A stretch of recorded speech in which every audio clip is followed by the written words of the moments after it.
At a time when many businesses are shutting down, Gail King went a different route. The former kickboxing world champion launched her gym, Valhalla MMA, in October. The Cambridge-based combat sports training ground currently offers classes in both kickboxing and boxing. Opening Valhalla was the culmination of King's long martial arts career. After originally taking up Taekwondo in her native England, she would switch to kickboxing after immigrating to Canada 13 years ago. Now, after 20 years working as a graphic designer, King's ready to switch gears and make coaching a more full-time gig.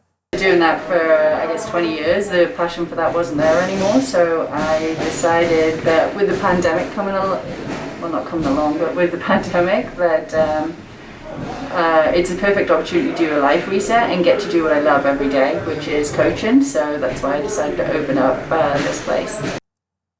Since the gym was opened in the middle of a pandemic, King knew that she'd have to implement certain measures to keep her customers safe while training.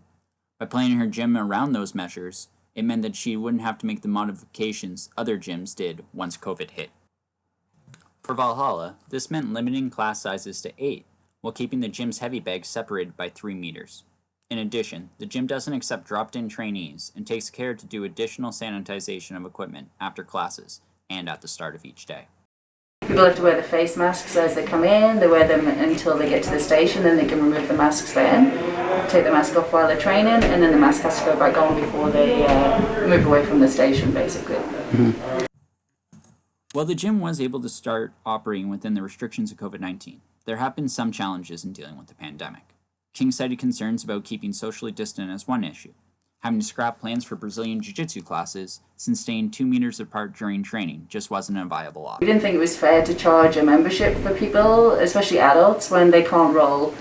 And obviously Brazilian Jiu-Jitsu, a lot of it is, well, all of it is rolling and submitting and things like that. So yeah, we put our Brazilian Jiu-Jitsu on hold, but we're still offering our kickboxing and boxing program.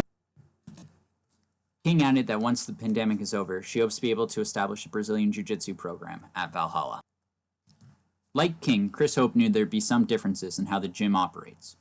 One of Valhalla's boxing instructors, Hope said training had to be adapted to meet 2020's unique circumstances. Unlike normal situations where boxers could spar with one another, the fighters under his tutelage have been focusing on drills to improve footwork and other skills.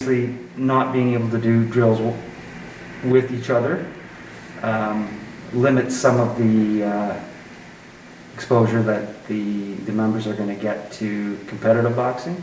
But in the meantime, we can build their fundamentals and get their footwork down and get their body mechanics down and still work them hard. Hope added that when the fighters are able to compete again, those fundamentals will be there for them to call on when fighting. Now in its second month of operation, King said her goal for the gym is that by launching and staying successful during the pandemic, it can build a strong program heading forward.